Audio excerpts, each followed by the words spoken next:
Setiap hari, sekolah menjadi tempat berlangsungnya berbagai kegiatan, belajar dan pengembangan diri bagi para siswa. Disinilah peserta didik belajar, berinteraksi, serta mengembangkan potensi yang mereka miliki. Agar proses pembelajaran berjalan dengan baik, diperlukan pengelolaan peserta didik yang teratur dan terarah. Selain itu, sarana dan prasarana sekolah juga menjadi faktor penting dalam mendukung kegiatan belajar mengajar. Lalu, bagaimana pengelolaan peserta didik serta sarana prasarana sekolah dilakukan? Mari kita bahas bersama. Pengertian manajemen peserta didik. Manajemen peserta didik adalah proses pengelolaan segala kegiatan yang berkaitan dengan siswa sejak mereka diterima di sekolah sampai mereka menyelesaikan pendidikan atau lulus. Manajemen peserta didik bertujuan untuk mengatur kegiatan siswa agar proses pembelajaran dapat berjalan secara tertib, efektif, dan efisien. Selain itu, pengelolaan yang baik juga membantu siswa mengembangkan potensi, bakat, minat, serta kepribadian mereka selama berada di lingkungan sekolah. Tujuan manajemen peserta didik: 1. Mengatur kegiatan siswa agar proses pembelajaran berjalan dengan tertib dan terarah. 2. Mengembangkan potensi, bakat, dan minat peserta didik secara optimal. 3. Membantu siswa mencapai perkembangan akademik maupun non-akademik. 4. Menciptakan lingkungan belajar yang kondusif, disiplin, dan nyaman. 5. Membantu sekolah dalam mengelola administrasi peserta didik secara sistematis. Beberapa ruang lingkup manajemen peserta didik antara lain: 1. Penerimaan peserta didik baru (PPDB), proses seleksi dan penerimaan siswa baru sesuai dengan aturan sekolah. 2. Pembinaan dan pengembangan siswa, kegiatan untuk mengembangkan kemampuan, bakat, dan karakter siswa melalui pembelajaran maupun kegiatan ekstrakurikuler. 3. Administrasi peserta didik, pengelolaan data siswa seperti buku induk, daftar hadir, nilai, dan rapor. 4.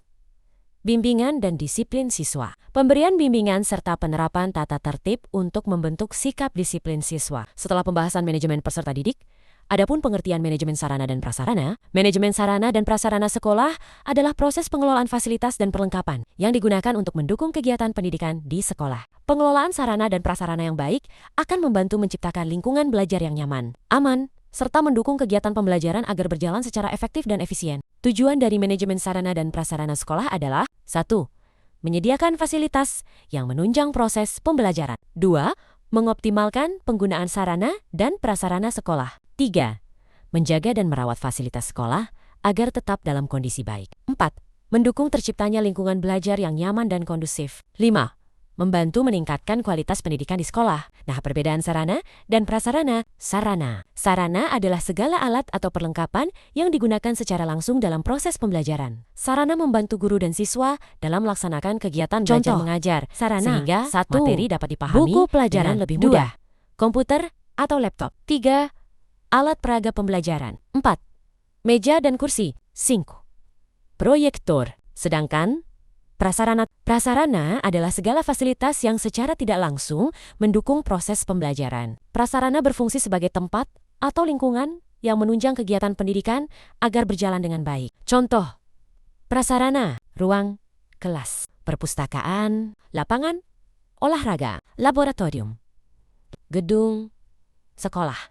Ruang lingkup manajemen sarana prasarana, perencanaan dan pengadaan, menentukan kebutuhan fasilitas sekolah dan menyediakan sarana prasarana yang diperlukan. Inventarisasi, pencatatan semua barang milik sekolah agar mudah diawasi. Pemeliharaan dan penggunaan, merawat serta mengatur penggunaan fasilitas agar dapat digunakan dengan baik. Penghapusan fasilitas yang sudah rusak atau tidak layak pakai. Nah, terakhir ada kesimpulan. Manajemen peserta didik merupakan pengelolaan yang berkaitan dengan siswa, mulai dari proses penerimaan, pembinaan, hingga pengembangan potensi mereka selama berada di sekolah. Pengelolaan ini bertujuan agar kegiatan belajar berjalan dengan tertib dan membantu siswa berkembang secara optimal. Sedangkan manajemen sarana dan prasarana merupakan pengelolaan fasilitas dan perlengkapan sekolah yang digunakan untuk mendukung kegiatan pembelajaran. Dengan pengelolaan yang baik, fasilitas sekolah dapat dimanfaatkan secara efektif, sehingga proses belajar mengajar dapat berjalan dengan lancar dan nyaman.